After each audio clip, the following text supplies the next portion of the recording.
ഉപ്പും മുളക് സീരിയലിൻ്റെ ഏറ്റവും പുതിയ റിവ്യൂയിലേക്ക് എല്ലാ കൂട്ടുകാർക്കും സ്വാഗതം. ഗൾഫിലുള്ള അച്ഛന് നാട്ടിലുള്ള പിള്ളേരുടെ കുരുത്തക്കേട് കണ്ടറിഞ്ഞെങ്കിൽ മാത്രമേ അവർ വിശ്വസിക്കൂ. അല്ലാതെ അമ്മമാർ ഇട്ട് പൊലിപ്പിച്ച് പറയുവാന്നേ മിക്കവരും പറയൂ. തൻ്റെ മക്കൾ വിളിക്കുമ്പോൾ സോഫ്റ്റായിട്ട് സംസാരിക്കുമ്പോൾ ഇത്രയും പാവം കുട്ടികളാണെന്നാണ് മിക്കവരും കരുതുന്നത്. എന്നാൽ സിദ്ധുവിൻ്റെ ആ തെറ്റിദ്ധാരണയെല്ലാം ഇന്നത്തോടെ മാറുന്നുണ്ട്. ലച്ചു ആണെങ്കിൽ ഒരു വടിയും കൊണ്ട് കല്ലുമോളെ തിരക്കി നടക്കുവാണ്. കല്ലുമോള് അമ്മ വരുന്നതും കണ്ട് ഒളിച്ചിരുന്നതിന് ശേഷം ലച്ചു പോയിട്ട് നമ്മുടെ അമ്മായി അവളെ എടുത്തുകൊണ്ട് വരുന്നു. എന്താ കാര്യമെന്ന് തിരക്കുമ്പം പറയുന്നില്ല. ശേഷം നമ്മുടെ ലച്ചു വന്ന് പറയുന്നുണ്ട്, എനിക്കറിയാം ഞാൻ പോയതിൻ്റെ തൊട്ട് പിന്നാലെ നീ അച്ഛൻ്റെ മടി കയറിയിരിക്കുമെന്ന്.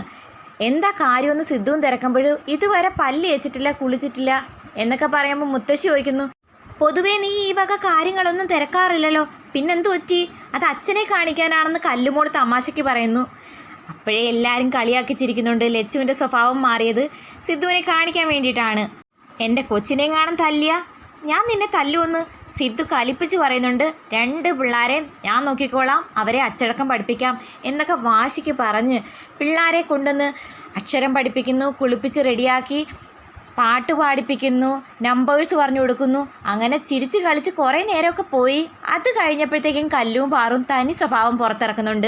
അതായത് പാറു പറയുന്നു അവൾക്ക് പാട്ട് പാടി കളിച്ചാൽ മതിയെന്ന്, എന്നാൽ കല്ലുമോക്ക് പടം വരച്ചാൽ മതി. അങ്ങനെ രണ്ടുപേരും കൂടി പൊരിഞ്ഞടിയായിട്ട് പിണങ്ങി പോകുന്നു. അതിനുശേഷം നമ്മുടെ പാറുക്കുട്ടി ഇരുന്ന് പടം വരയ്ക്കുമ്പം ലച്ചു വന്ന് ചോദിക്കുന്നുണ്ട്, എന്തീ കല്ലുമോള്? എനിക്കറിയത്തില്ല, ഞാനുമായിട്ട് ഉടക്കി എങ്ങോട്ടോ പോയി.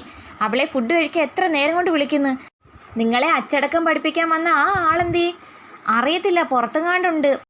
ലച്ചു കല്ലുവിനെ തിരക്കി പോകുന്ന ആ സമയത്ത് കല്ലു നൈസായിട്ട് വേറൊരു സൈഡിൽ കൂടെ പാറക്കുട്ടി ഇരിക്കുന്ന റൂമിലേക്ക് കയറി വന്ന്, ഞാൻ പടം വരയ്ക്കാൻ വിളിച്ചപ്പോഴാണ് നിങ്ങൾക്ക് വരാൻ പാടല്ലേ, ചേച്ചിക്കിപ്പം പടം വരയ്ക്കാൻ പറ്റുമോ? അന്നേരം പാറു പറയുന്നുണ്ട്, അന്നേരം എനിക്കൊരു മൂഡില്ലായിരുന്നു, ഇപ്പം എനിക്ക് പടം വരയ്ക്കാൻ തോന്നി പടം വരയ്ക്കുന്നു. അങ്ങനെ ചേച്ചി ഇപ്പം പടം വരയ്ക്കേണ്ട എന്ന് പറഞ്ഞുകൊണ്ട് പാറു വരച്ച പടം എടുത്തുകൊണ്ട് കല്ലുമോൾ അങ്ങോട്ട് ഓടിപ്പോകുന്നു. അങ്ങനെ രണ്ടുപേരും കൂടി ഉടക്കുന്നത് കണ്ട് സിദ്ധു വന്ന് തടഞ്ഞു നിർത്താൻ നോക്കുന്നുവെങ്കിലും സിദ്ധു പറയുന്നതും മൈൻഡ് ചെയ്യുന്നേ ഇല്ല.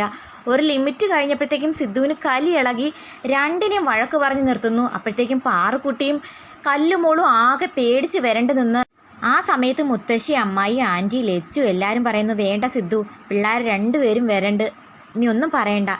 ആ ടൈമിൽ സിദ്ധു സോഫ്റ്റായിട്ട് രണ്ടുപേരെ അടുത്തേക്ക് വിളിച്ച് സോറി പറയിപ്പിക്കുകയും ഇന്ന് വൈകുന്നേരം ഫുഡ് കഴിക്കാൻ വേണ്ടിയിട്ട് പുറത്ത് കൊണ്ടുപോകാമെന്നും പാറമടയിൽ മീൻ പിടിക്കാൻ വേണ്ടി പോകാമെന്നൊക്കെ പറഞ്ഞ് നൈസായിട്ട് പ്രശ്നം മാറ്റി രണ്ടുപേരെയും ചില്ലാക്കുന്നു.